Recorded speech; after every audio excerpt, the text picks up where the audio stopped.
암호화폐 시장에 계속된 하락이 이어지며 투자자들은 혼란스러워하고 있습니다. 하지만 분위기를 반전시킬 수 있다고 생각하는 그 핵심은 이것입니다.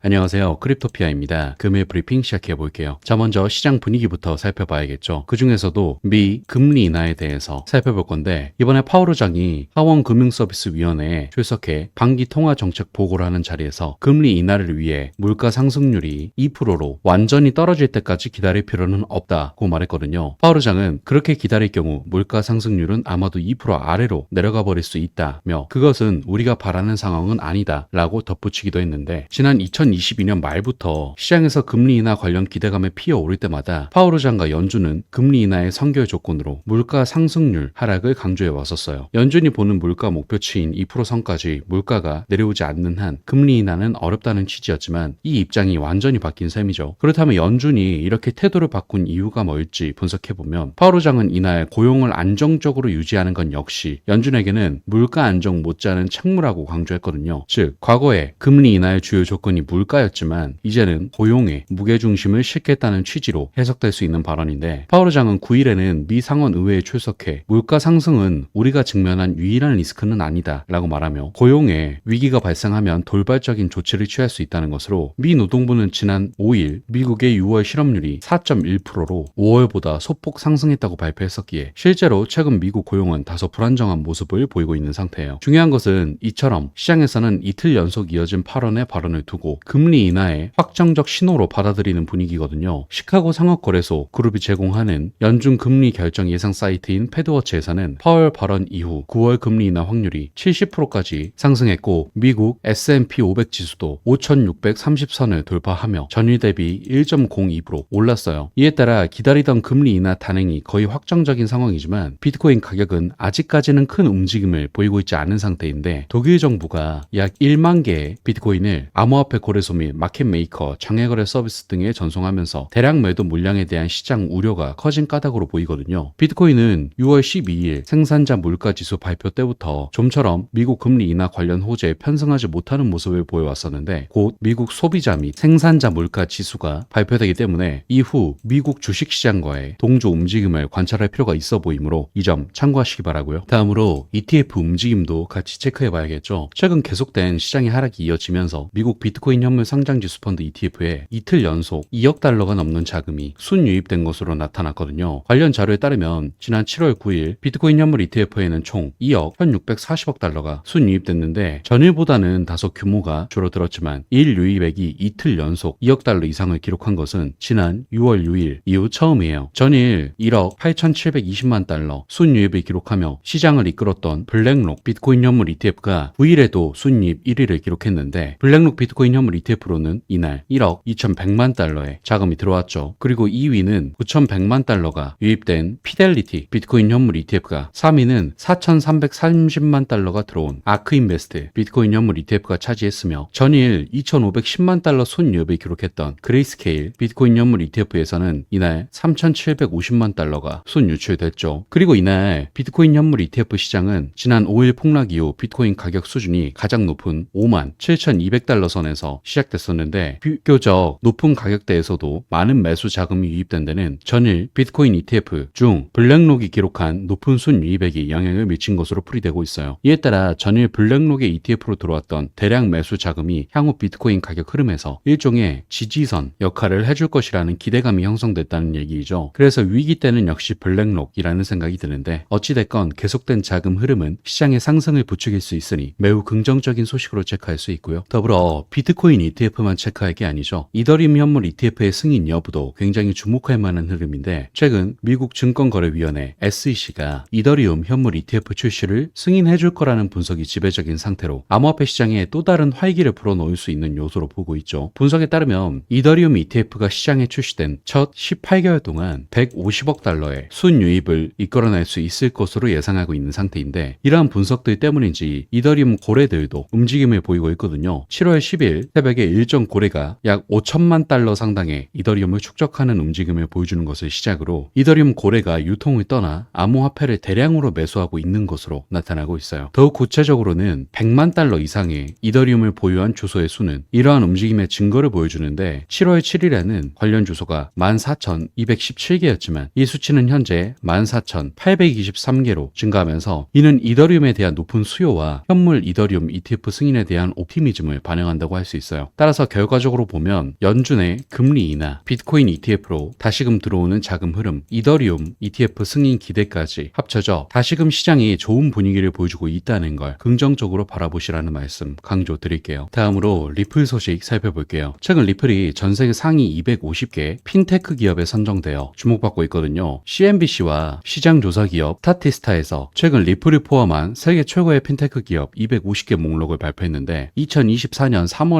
5월 사이에 2,000개 이상의 적격 기관에 대한 관련 KIP에 대한 심층 분석을 수행하여 상위 250개 기업을 결정했어요. 여기서 리플은 디지털 자산 부문에 지명되었는데 여기에는 암호화폐 및 NFT와 같은 디지털 자산과 블록체인 기반 애플리케이션에 액세스하고 사용하기 위한 플랫폼과 도구를 제공하는 것이 포함되며 또한 이번 달 초 리플 페이먼츠 API 문서에서 새로운 트라이 기능을 출시했었는데 이 기능은 사용자가 로그인하거나 인증 토큰을 받거나 실제 돈을 이체할 필요 없이 API 쿼리를 보낼 수 있도록 하여 프로세스를 간소하여 매우 쉽게 접근할 수 있게 하므로 이 역시도 극찬을 받았고 마지막으로 리플은 최근 스위스 정부 소유 은행인 포스트 파이낸스의 거래 플랫폼에 XRP를 통합하기도 하면서 XRP가 기존 금융기관에서 점점 더 수용되고 사용되고 있음을 보여주며 글로벌 금융 생태계에서 XRP의 입지를 강화하고 있죠. 그래서 결국 리플은 디지털 자산 부문에서 상당한 영향력과 지속적인 성장으로 현재 2년 연속 인정을 받게 된 셈인데 다시 말해 세계에서 가장 인상적인 글로벌 금융기관들 사이에서 리플의 추진력이 입증받게 된 셈이라고도 할 수 있죠. 또한 여기서 끝이 아니라 리플은 올해 스테이블 코인인 RLUSD도 출시할 예정이기 때문에 정말 쉬지 않고 생태계를 확장하는 모습을 보여주고 있는데 제일 걸림돌이 되는 SEC와 소송 역시도 리플 쪽에 긍정적인 분위기가 계속 흘러가고 있기 때문에 결과적으로 답답했던 리플의 가격이 올해를 시작으로 꾸준한 우상향을 보여줄 거라고 생각하고 있기에 이 점 참고하시기 바라고요. 금일 브리핑은 마무리하도록 할게요. 마지막으로 영상 하단의 고정 댓글 보시면 이런 시장의 다양한 관점들에 대해 교류할 수 있는 소통방 링크 있으니까 많은 참여 부탁드릴게요. 감사합니다.